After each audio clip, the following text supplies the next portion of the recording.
ছাত্ৰ-ছাত্ৰীসকল এইটো ভিডিঅ'ত আমি জানিম বৈদ্যুতিক ক্ষেত্ৰ আৰু বৈদ্যুতিক বিভৱৰ মাজত সম্পৰ্ক বা ইহঁতৰ মাজত কানেকশ্যনটো এইটো বৰ প্ৰয়োজন হয় পৰিৱৰ্তী থিওৰি বিলাকত প্ৰথমতে ধৰি লোৱা যে এটা আধান আছে কিউ এই কিউ আধানটো স্থিৰ থকা আধান ৰৈ থাকিব এক জায়গাত এতিয়া আমি কৰিম কি যে আন এটা বিন্দুসম আধান অসীম দূৰত্বৰ পৰা বহুত দূৰৰ পৰা আনিবলৈ চেষ্টা কৰি আছিলো আৰু ৰাখিম কোনোবা এটা ঠাইত কিন্তু আনি থাকোতে ইয়াক যেটা বিৰ পৰা এ লৈ অনা হল তেতিয়া হলে ধৰি লোৱা যে কাৰ্য কৰা হল DW কিন্তু এ আৰু বিৰ মাজত ব্যৱধানটো বা ডিসটেন্সটো ইমানেই সৰু যে বিত যিমান পৰিমাণৰ বল অনুভৱ কৰি আছিল কিউ নট আধানটোৱে যেটো আমি অসীমৰ পৰা আনি আছিল বিত কিমান পৰিমাণৰ বল অনুভৱ কৰি আছিল এত কিমান পৰিমাণৰ বলে অনুভৱ কৰিব কিয়নো ইহঁতৰ মাজত দূৰত্বটো একেবাৰে সৰু DW হ'ব -FDX কোৰ পৰা পাইছিল আগতে আমি উলিয়াইছিলো DW হ'ব -FDX এনে ধৰণৰ পৰিস্থিতিত DW -FDX F মানে কি হ'ব Q not E কোৰ পৰা পালো আমি জানো যে E =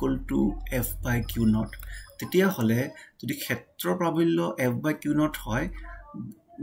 ball by Q not হয় বল হ'ব Q not E তেতিয়া F ৰ জায়গাত Q not E লিখা হল dx ৰ জায়গাত dx থাকিলে ইয়াত E হৈছে Q ৰ পৰা r দূৰত্বত থকা বৈদ্যুতিক ক্ষেত্ৰ যেটো আমি ফাৰ্স্ট চ্যাপ্টাৰত পাইছিলো যদি A আৰু B ৰ মাজৰ বিভৱবে dv হয় তেন্তে আমি কি লিখিব পাৰিম dv হ'ব VA - VB এটো ইয়াত সাফিক্সত দিব লাগিছিল এটো টাইপ কৰোতে এটো নহলগে সো dv = VA - VB তেন্তে কাৰ্যৰ পৰিমাণ কিমান হ'ব dw = Q not V এটো কোৰ পৰা আহিছে আমি জানো V = W by Q not যদি কম পৰিমাণৰ বিভৱ হয় তেতিয়া কম পৰিমাণৰ কাৰ্য কৰা হ'ব তেতিয়া হলে dw হ'ব Q not into dv তেতিয়া dw Q not dv এটো 2 নম্বৰ সমীকৰণ ৰাখি দিলো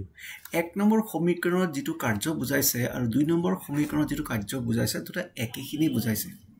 তাৰ মানে এটো যেটো -Q not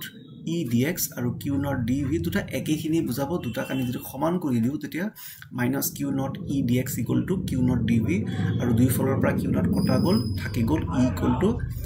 -dv by dx এটো হৈছে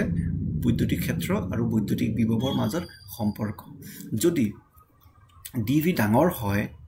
সৰু নহয় আৰু দূৰত্বটো যদি সৰু নহয় যথেষ্ট ডাঙৰ জকিব পৰা হয় তেতিয়া হ'ব E = -v by x আমি কিছুমান ক্ষেত্ৰতে মাইনাসটো ইগনোৰ যদি কৰিবলৈ যাওঁ তেতিয়া আমি পাম E = vx v by x বা আমি পাম v = E into d তাৰ মানে যদি E into d by E into x দিয়ে নিয়া যদি আমি দূৰত্বটো জানো আমি বৈদ্যুতিক ক্ষেত্ৰৰ প্ৰাবল্যটো জানো তেতিয়া এই ইমানখিনি দূৰত্বত v কিমান হ'ব হেতু নিৰ্ণয় কৰিব পাৰিম ইয়াৰ অৰ্থটো হৈছে ইডাল সমীকৰণৰ বৈদ্যুতিক ক্ষেত্ৰৰ বিভৱৰ ঋণাত্মক গ্ৰেডিয়েন্টৰ সমান এটোই হৈছে বৈদ্যুতিক বিভৱ আৰু বৈদ্যুতিক ক্ষেত্ৰৰ মাজত সম্পৰ্ক